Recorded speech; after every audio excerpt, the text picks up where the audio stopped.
In a world obsessed with rankings, two men dare to chisel greatness out of metaphorical granite, one wildly subjective opinion at a time. This show, every episode, we select four icons from a single topic and immortalize them in our own personal halls of fame.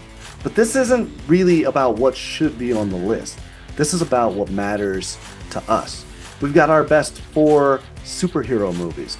We might even have some NBA picks by the end of the month. But when it all comes down to it, it's about what matters to us, what belongs on our own personal mountains. Is it subjective? Absolutely. Debatable? Always. Set in stone? Until next week.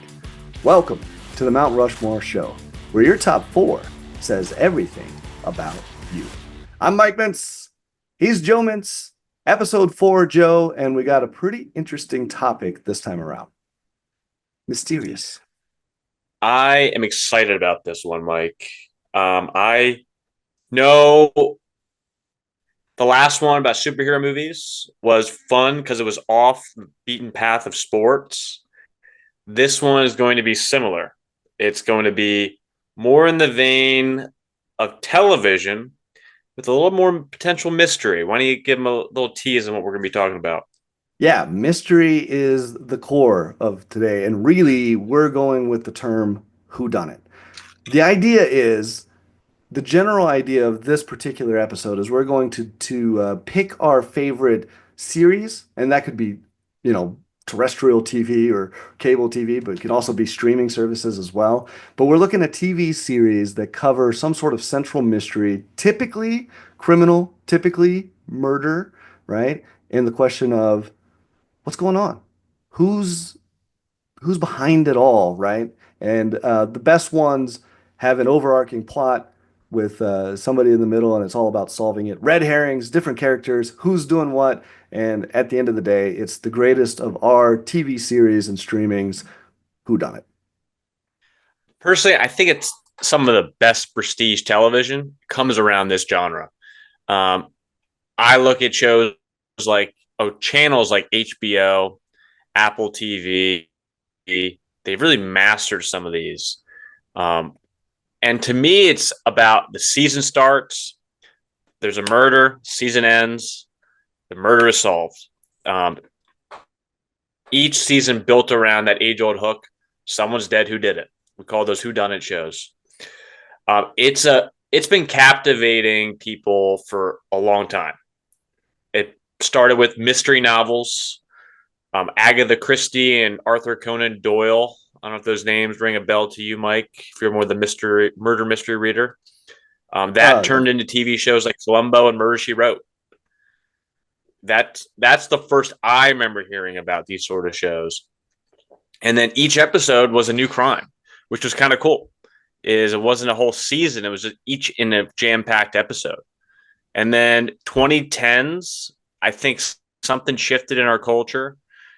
We started trading that 22 episode formulaic start and end in an episode around more miniseries where the murder mystery unfolds slowly across an entire season and allows a lot more character development within that, a lot more mystery and discussion week to week, which is a lot of fun of your speculation of who may have done it before the season ends. Everyone is following along the same timeline.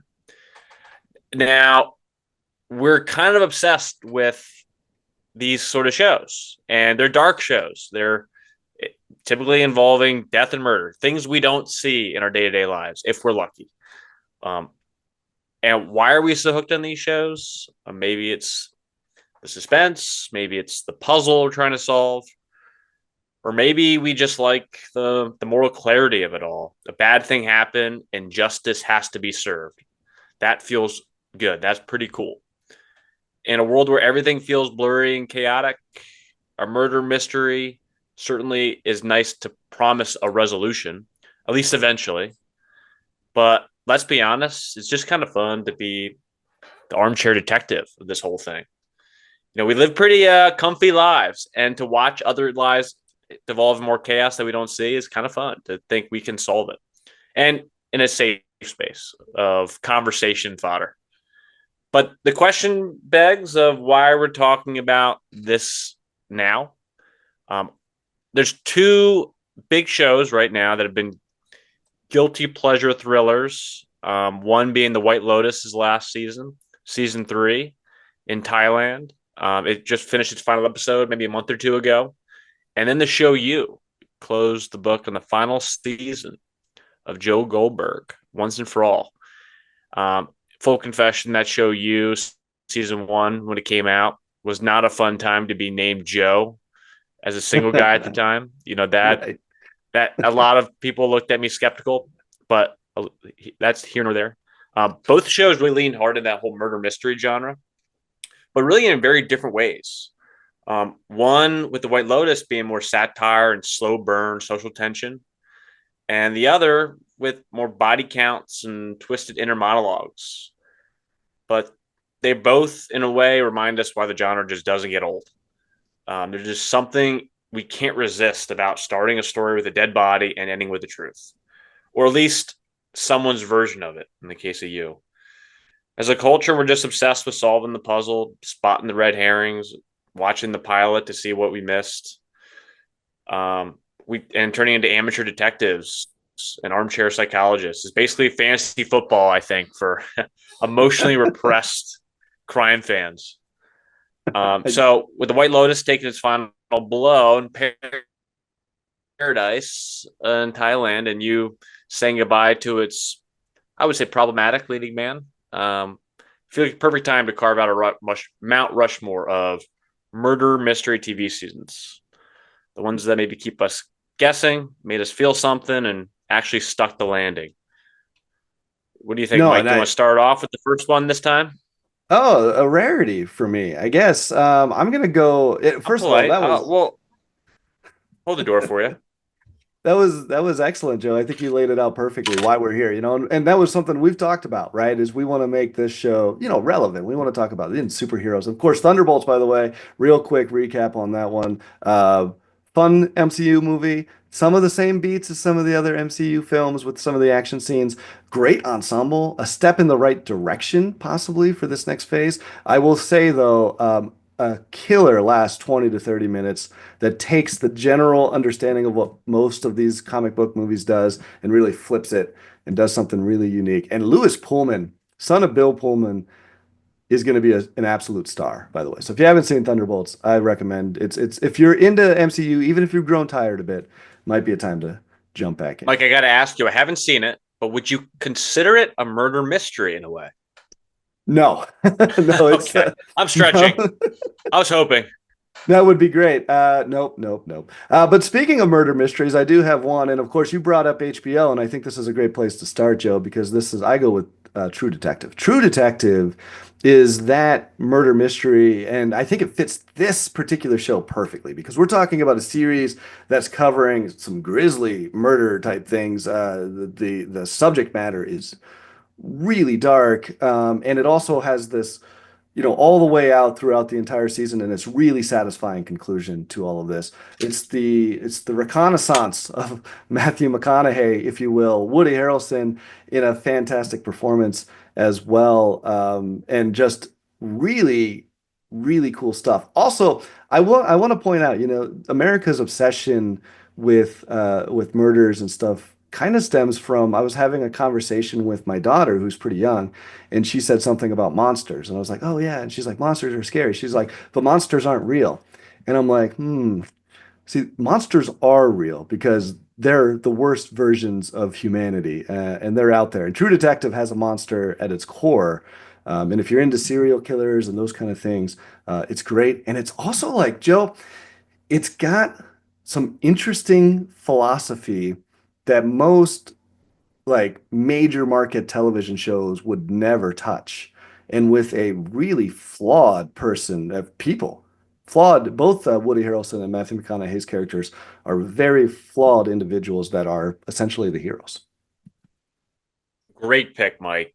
If you didn't pick it, I may. That True Detective is as good as it gets for many series of whodunit type shows. And we're talking specifically season 1. Yeah, I that's have a the one more I'm going with. Yeah. complicated relationship with the other seasons.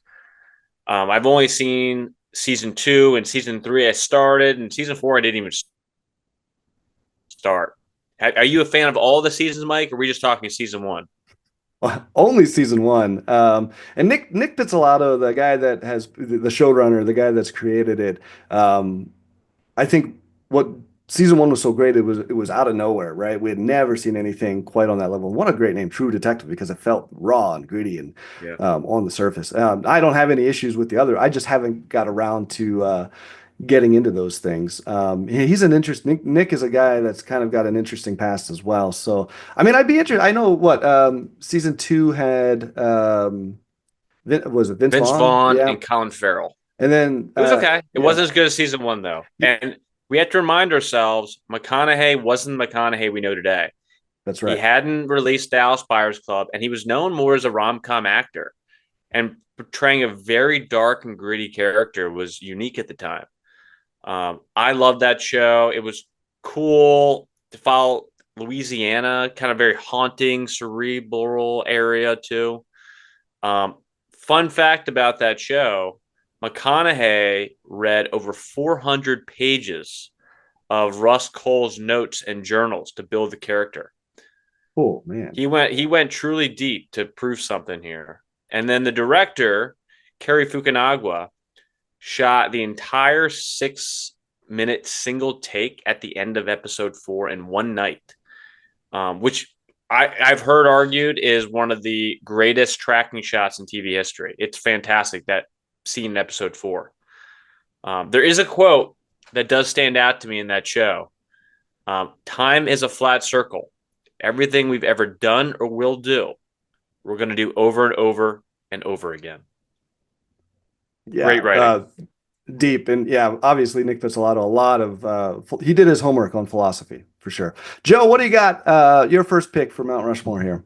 So we talked about the White Lotus as one of the motivations. I am going to pick the White Lotus, but specifically season 1. Honestly, any of them you can pick. They're all great. So this was a hard one. And I got to be honest, I had some nitpicks on season 3. So if you haven't seen season 3 yet, I would skip a couple minutes here because there's going to be some spoilers. Mike, have you seen season 3 of The White Lotus? No, I'm excited for the spoilers though. So hit me, man. Well, first off, the individual, Rick, that went to potentially murder who he thought murdered his father, to go back to the hotel he owns and think there'd be no repercussions, I have a nitpick with that. Also, the youngest son drinking the poison drink and not dying. How good is that poison? Let's be honest. That's a flaw. But great performances in season 3 from Walton Goggins, Amy Lou Reed, Sam Rockwell cameo, excellent. But anyway, to my pick, season 1 of The White Lotus. This was held in a tropical area, like most of the White Lotus episodes or seasons. Vibe is definitely around wealth, privilege, passive aggression, definitely simmering in the Hawaii setting. The murder is almost in the backdrop in those shows to the characters and the development. It's definitely a satire first, whodunit second, but counts. The show was actually greenlit during COVID. Mike White wrote it in just 6 weeks. It's compelling to see what you'll get done when you don't have a lot of options of other things to do. It was filmed in a real 4 seasons that was doubled as a quarantine bubble. And Jennifer Coolidge, who was also in season 2, initially didn't want to do the role.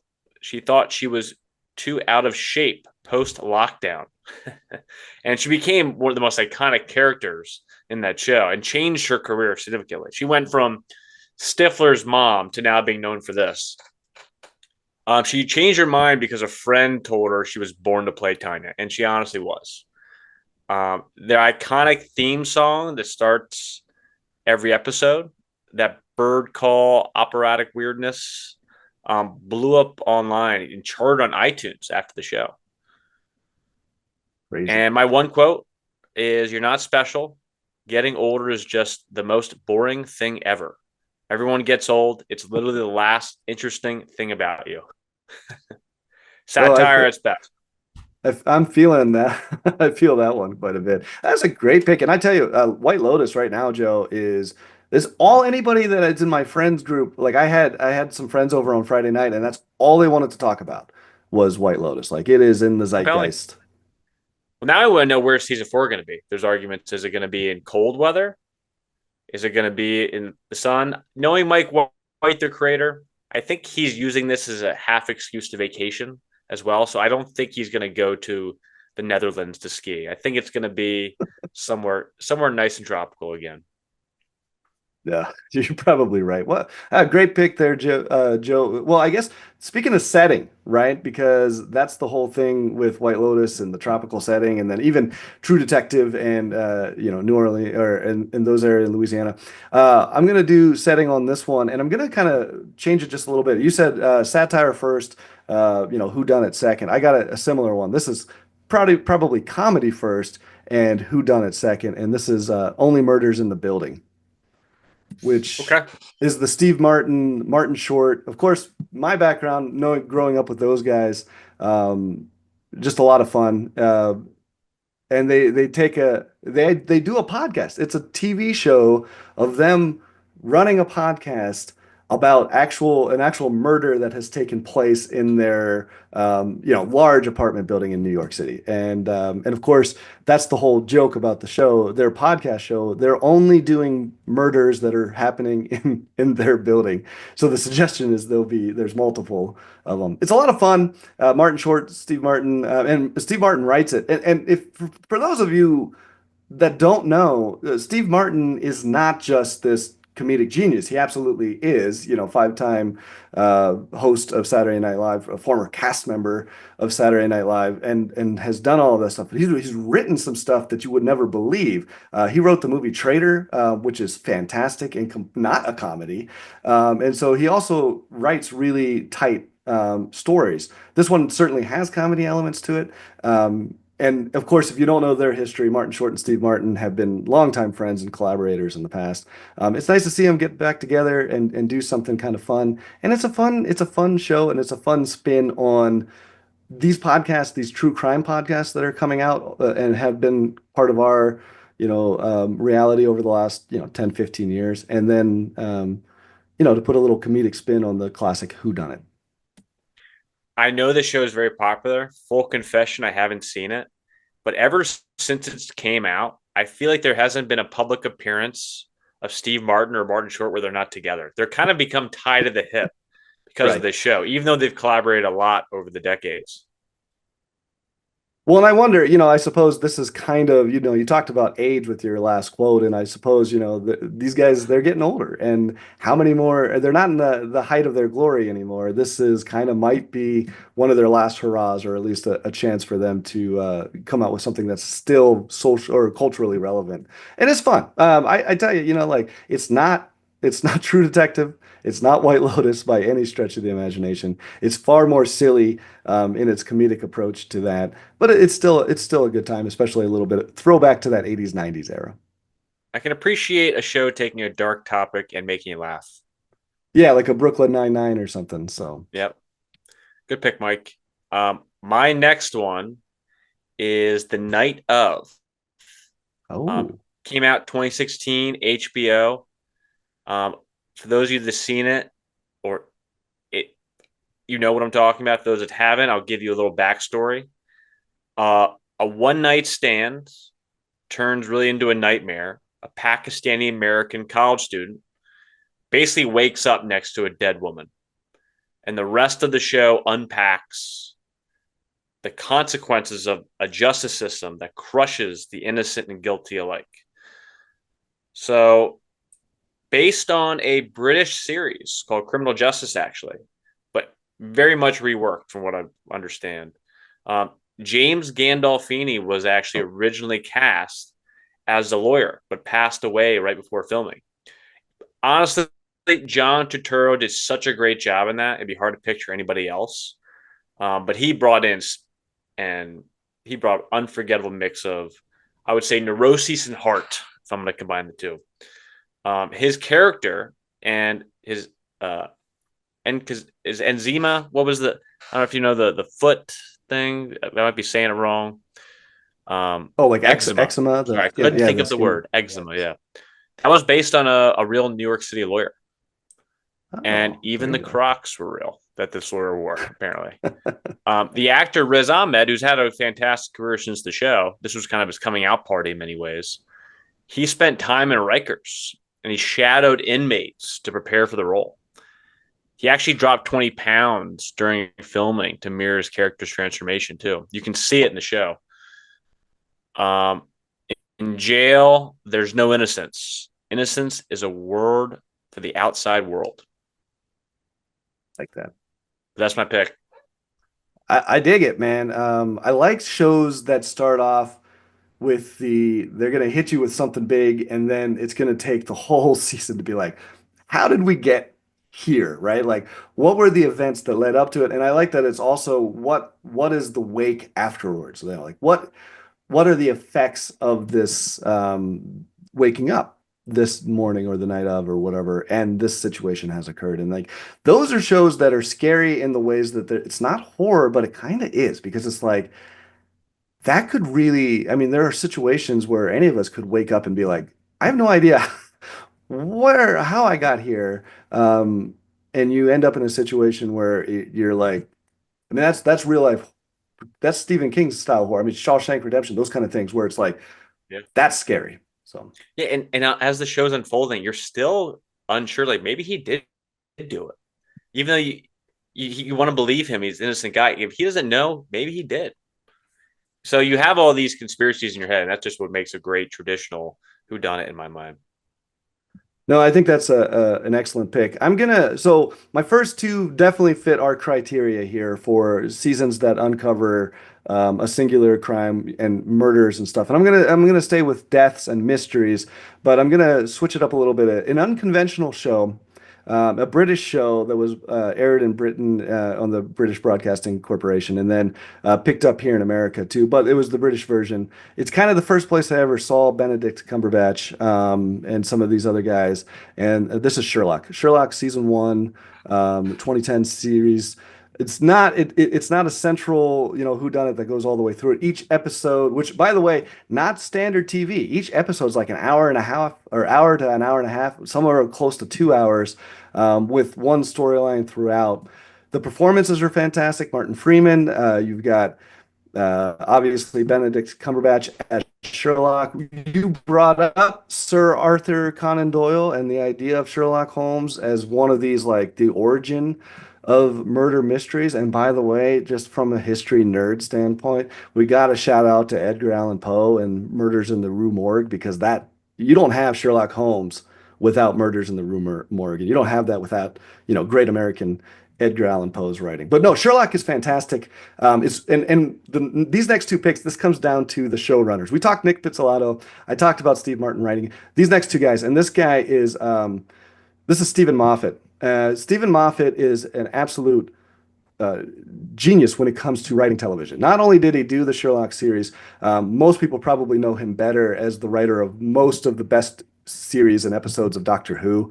Mark Gatiss as well, who plays Mycroft Holmes. And it's one of those things where you only get maybe 2, 3 episodes per season. And every single one of them is amazing and fascinating. And the character of Sherlock is a great modern take on one of these really the historical detective. Yeah, such an iconic character. I haven't seen the actual show. I know of it because Oh, Benedict Cumberbatch has become such a big star because of that show, pivoting into amazing movies and even Marvel, going back to superhero movies as was he Doctor Strange? Yeah, Doctor Doctor Strange. Strange, yeah. Yeah, and But almost, yeah. I think the Sherlock character is a really coveted role in Hollywood. I mean, Robert Downey Jr. did an amazing job as Sherlock Holmes. The only one that fell flat to me was Will Ferrell in that Sherlock remake. Yeah. And funny, John C. Reilly and him teamed up. You'd think it'd be a slam dunk, but Yeah. not meant to be a satire, that character. No, that doesn't work. All right, Joe, what do you got for number 3 here? So My number three is going to be a recent one. Is Presumed Innocent. Oh yeah. This was the 2024 Apple TV miniseries, and similarly was a 1990 film with Harrison Ford. A courtroom thriller meets a psychological character study in this one. It's not just a whodunit in my mind. It's did he do it? Basically, a prosecutor finds himself at the center of this murder case when his former lover and colleague turns up dead, and all the evidence points to him. I think this miniseries really matters. It's based on a huge bestseller in 1987. It sold over 11 million copies at the time and really helped launch the modern legal thriller genre. The miniseries really brings prestige TV depth to the story. Jake Gyllenhaal, a movie star, goes in TV for this as Rusty. And then it was produced by David Kelly, who did Big Little Lies and The Practice, great shows in their own right, and J.J. Abrams, a Oh yeah, of heavyweight in course. the legal drama Dream Team. It was a bit more expanded format to explore more of the moral ambiguity and kind of emotional fallout that are far deeper than the Ford film could capture in a couple hours. Um, Gyllenhaal was amazing in it. You kind of like walking on tight ropes the whole time with the up and down emotions of the character. And you don't really find out or know while watching it if he's a tragic hero or a sociopathic liar. And that's the point. Great show. Some fun facts about the show. It isn't the first time Presumed Innocent has been adapted because the Ford movie made over $220 million globally, which was Wow. massive for a courtroom drama. Yeah. And then the book helped kickstart a wave of legal thrillers in the 90s. Without this book, we probably wouldn't have had The Firm, A Time to Kill, or The Pelican Brief, which all came shortly after.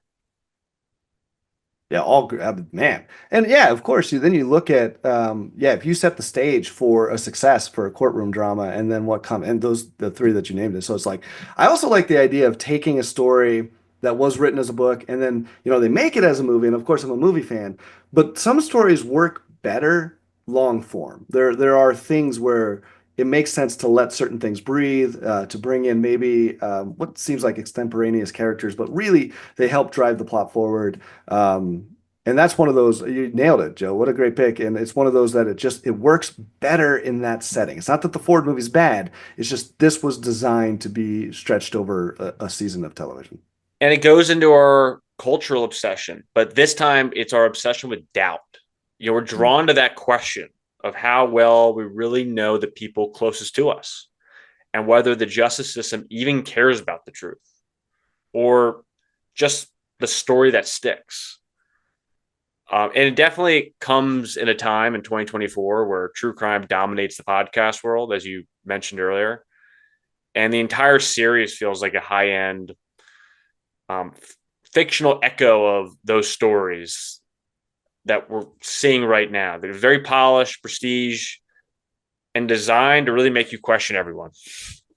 Yeah, no, excellent pick. I'm gonna go completely off the rails. I'm not even sure this fits under the criteria, but I would feel completely remiss if I didn't put this one on my list. True crime and this particular genre, I don't mind it, but where I'm at, I like some sci-fi. I like some the central mystery of everything, and I'm really going for this one for a multitude of reasons, including who the showrunner is, who I think is one of these brilliant minds that has already made a dent and is only gonna do much greater things. And the show is Midnight Mass, and of course, like I said, it's off the rails. But here's the deal: it's still a central mystery. You have a town where strange events are occurring, deaths included, and also other supernatural type things start to bubble up, and it's set in a reality almost like this one where those things shouldn't be happening, and there's a lot of questions about what's going on, and there's this great central mystery a la like a Westworld on HBO, which is another great show. But this one, this is Mike Flanagan, and if for those of you that are like, I don't know who that name, you should. He's done amazing things. A lot of Stephen King adaptations. Doctor Sleep. He did Gerald's Game. He did the remake of the what was it? The House on Haunted Hill, The Haunting of Hill House. He did The Haunting of Bly Manor. From a television streaming standpoint, the dude's a darling. And Midnight Mass, I think, for me, is his masterpiece. It's if you don't know his style, it's dense. It's dense sociological issues, theology, philosophy, some amazing, like, I would almost say they're not even monologues, they're like soliloquies where it's almost like Shakespeare. He's giving his characters this latitude to say just amazingly well-written pieces of screenwriting that just kind of stick with you. And it's dense. That's the other thing, is it's got a lot of rewatchability. You can go back and see it again and just be like, man, it's awesome. And Midnight Mass is a lot of fun, and I like it. It's still got your murder mystery to some degree. It is a bit of a whodunit to some. We were trying to figure out what's going on. It's also got that sci-fi angle and just got a lot of that philosophy and some of those other areas that are outside of the typical true crime drama. Another one I haven't seen, but you're kind of selling me on. I don't know much about it. I like something that blends multiple genres. Like I like the sci-fi element that comes into play as well. Interesting pick. It's not a traditional whodunit, but definitely falls into the darker crime thriller type shows. Yeah, and it is fun. And if you haven't seen anything from Flanagan, that's a great place to start. To me, it's his magnum opus. So, Joe, round us home, man. What do we got for your fourth and final? Yeah, another HBO one. They do a good job. Mayor of Easttown. Oh yeah, that was on my 2021 miniseries. Love this one. For those of you that haven't seen it, it's a very gritty Pennsylvania small town murder that feels more like real life than TV with the vibe. It's not just a mystery, but really a story about grief, addiction, motherhood, community. Great performance by Kate Winslet. And I love the accents. You know, I live around Baltimore. I know that Philadelphia accent pretty well, and I just couldn't get the word hoagie out of my head the way she said it. It was perfect. It's like she studied Philadelphia by just saying hoagie, hoagie over and over. Shout out to Wawa. There's one right down the street from where I live. I've spent countless amount of meals there. The nods to Wawa really made up this show for me. But Kate Winslet fought hard to keep that mayor looking like a real middle-aged woman. You know, she wasn't done up. She wasn't the Titanic Winslet that we know. She actually refused airbrushing and told the director, "Don't you dare cut that gut." During a scene, an intimacy scene in this episode. That accent became really a cultural moment too. She worked with a dialect coach for months. And then obviously the Wawa piece certainly helped the chain as far as a national interest. And actually Winslet said this. She felt like she finally made it when she was recognized in a Wawa. It all comes full circle. That's awesome. And, you know, we're running low on time, but Joe, I don't need to wrap anything up on that one because you just covered that thing perfectly. That's our four, each individual. And I guess there's a couple of mysteries still left. Which one of us did it better? Which ones are we missing? Are we missing something out there that you're sitting there going, how could you not put this on your list or even talk about it? And of course, the biggest mystery of all time, what four would you put on your mountain? That's it for Joe Mintz. I'm Mike Mintz. This is the Mount Rushmore Show.